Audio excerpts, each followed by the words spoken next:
اذكر حسوسنا محمد إذ وقت حسوس قال ويري ربك ربي وكيري للملائكة ملائكة وكيري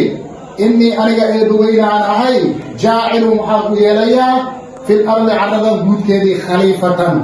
mid khaliif oo maamul ayaa u yeelaya waxaan joognaa dugsiga hoose dhexe sare ee Galweyn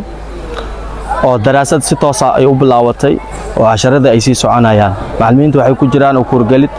si ay ardaydu la qabsiin lahaayeen daraasada ay 2 bilood ka hor ay bilaawatay dayactiri iskuul ku jiray darteeda daraasada ay hakad u gashay si loo koorseeyo loo dardargeliyo daraasada toos bay u bilaawatay ardaydu waa kuwana macallimiintii waa kuwana iyagoo daraasada ay bixinayaan قالوا مركاسا ملائكتي وحي أهلي أتجعل اللهم واحد يليسا فيها عرضا الجود كذي من يفسد فيها قفوا عرضا الجود كذي فسادنا ميات يليسا أو يسفك الدماء ابنك دادنا مركاسا يليسا الله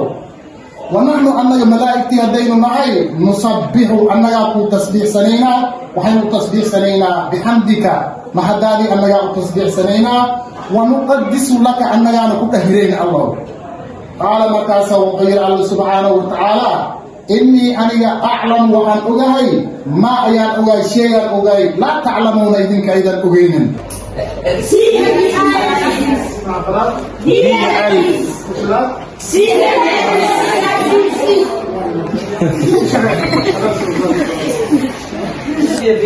maxaa uu dilaya cali maadaama uu qalinkii tegey qalinkii uu soo qaatay oo tabarucaadda uu u ahaa markii uu ka jabay ninkii laga qaatay muxuu filayey qalinka loo calaawayo dhigi kartaa ii soo gudiyo inuu iska cafiyo soomaan markii dabaadda cali faarax bisalay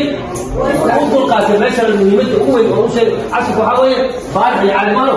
faarax bisalay daawooyinka jeermisdilayaasha iyo irbado kalshiniina inta badan jabtada waxaa loo isticmaalaa daawooyinka jeermisdilayaasha irbado kalshiniina marka qofka la baaro oo la ogaado cudurka inuu qaatay qofka waa inuu daawooyin qaataa qofka haddii uu lamaan yahay waa in ay labadooda daawada isku mar wada qaataan inta badan jabtada waxaa loo isticmaalaa daawooyinka jeermisdilayaasha irbado bilshiniin joosi تلاس ميوان قندو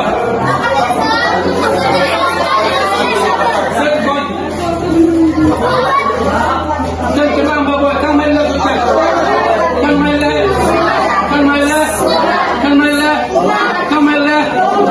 كمال أفرتني سياكل صدق بقول سياكل ميلا كويت ardaydana si toos ay u qaadanayaan daraasadu dhammaan fasalada ayaanu marnay oo aan fiirinay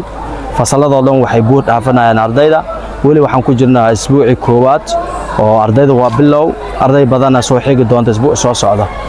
guud ahaan waalidiinta deegaanka Galweyn ay joogaan waxaan ka codsanayaa inay caruurtooda keenaan iskuulka wuxuu bixinayaa daraasad toos ah waxbarasho tayo leh macallimiin heegan ah diyaar u ah khibrad u leh bixinta daraasada ayaa joogto si caruurtaada ay wax u bartaan waa inaad keentaa iskuulka waa inaad wax bartaa si beritoole mustaqbalka ay deegaankan wax ugu qabtaan ay noqdaan kuwa hormuud u ah deegaankan ay waxna u qaban karaan waxaan mar labaad iyo mar saddexaad aan ka codsanayaa waalidiinta qiimaha badan ee deegaanka Galweyn inay iskuulka keenaan caruurtooda si ay wax u bartaan iskuulka waxaad ka helaysaa macallimiin tayo leh waxaad ka helaysaa daraasad tayo leh waxaad ka helaysaa goob waxbarasho diyaarsan heegan waa arday badan baa dhiganaysa caruur badan aa dhiganaysa daraasada waxaan ka codsanayaa waalidiinta inay keensadaan caruurtooda si toos bay u socotaa daraasadu wayna soconaysaa insha Allah. Assalaamu calaykum waraxmatullaahi wabarakaatuh.